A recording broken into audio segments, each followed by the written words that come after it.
Congress, CPM এবং up এরা দেশবিরোধী শক্তি। এদেরকে চিহ্নিত করুন, নইলে আগামী দিনে এরাই ক্ষতি করবে দেশের এবং আপনারও। বুধবার উত্তর দিনাজপুরের হেমতাবাদের একটি পথসভায় বক্তব্য রাখতে উঠে এমনই মন্তব্য করেছেন অখিল ভারতীয় বিদ্যার্থী পরিষদের রাজ্য সম্পাদক দীপ দত্ত। বুধবার ককরোচ জনতা পার্টির বিরুদ্ধে হেমতাবাদের নওদা অঞ্চলে বিক্ষোভ মিছিল আয়োজিত হয়। উপস্থিত ছিলেন এবিভিপির রাজ্য সম্পাদক দীপ দত্ত। তিনি এদিন আর কি বলেছেন শুনবো তার মুখ থেকে।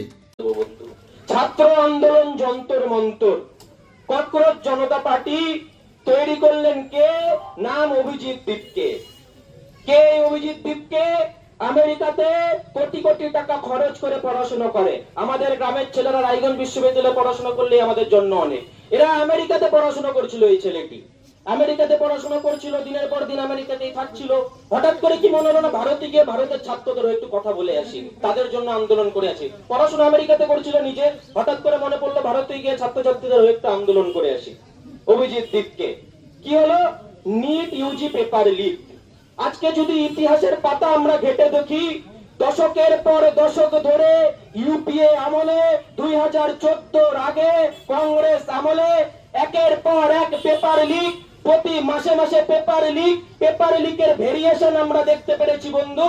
কিন্তু এতদিন কোন আন্দোলন আমরা পেপার লিক নিয়ে দেখতে পারিনি, কারো পদত্যাগ কাউকে চাইতে দেখিনি।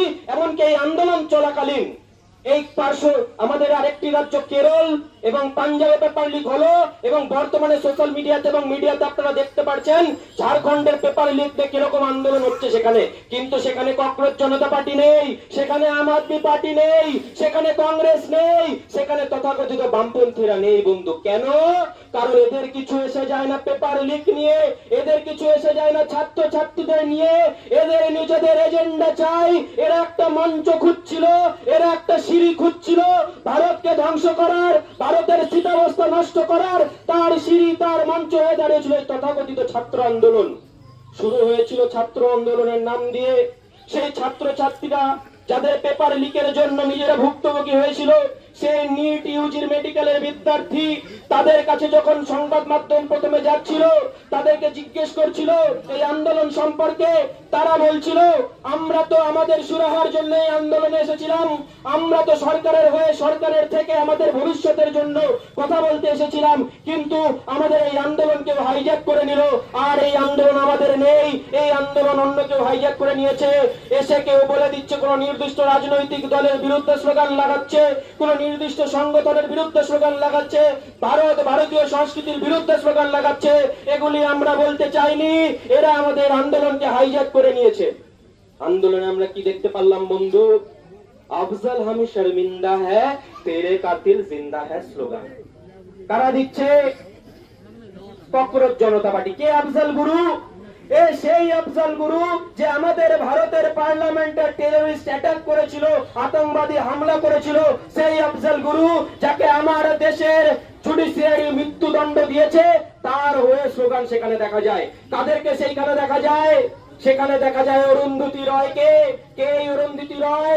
যে দিনের পর দিন ভারতবর্ষের বিরুদ্ধে দুটো ভাত বেশি খায়, ইয়াসিন মালিকের সাথে যার আতাত, সেই ইয়াসিন মালিক যে প্রতিদিন এই দেশের থেকে কাশ্মীরকে আলাদা করার কথা ভেবে আসছে, পরিকল্পনা করে আসছে, সেই ইয়াসিন মালিকের সুহৃদয় বান্ধবী সেই অরুন্ধতী রয়কে সেই মঞ্চে আমরা দেখতে পারি বন্ধু। তাদেরকে সেই মঞ্চে আমরা দেখতে পারি দিনের পর দিন। তবে ভারতীয় জনতা পার্টি আশ্রিত ছাত্র সংগঠন যে বিরোধীদের মুখকে প্রকাশ্যে আনতে চাইছে তা একরকম স্পষ্ট। উত্তর দিনাজপুরে হেমতাবাদ থেকে বিশেষ প্রতিনিধির রিপোর্ট, টাইমস 14 বাংলা। আরো নিত্য নতুন ভিডিও পেতে এবং তথ্য জানতে আমাদের ফেসবুক পেজকে লাইক ও ফলো করে রাখুন। সেই সঙ্গে টাইমস 14 বাংলার ইউটিউব চ্যানেলকে সাবস্ক্রাইব করতে ভুলবেন না। মুখের উজ্জ্বলতা হারিয়ে গেছে, স্পট পড়ে গেছে, ব্রণ ভর্তি, তাই আর দেরি না করে আজই আসুন রায়গঞ্জের চণ্ডীতলায় হেলথ প্লাস মাল্টি স্পেশালিটি ক্লিনিকে এবং এখানে পান অভিজ্ঞ ডাক্তার দ্বারা ফ্রি স্কিন টেস্ট। আরো বিস্তারিত জানতে যোগাযোগ করুন 9674895169 এই নম্বরে।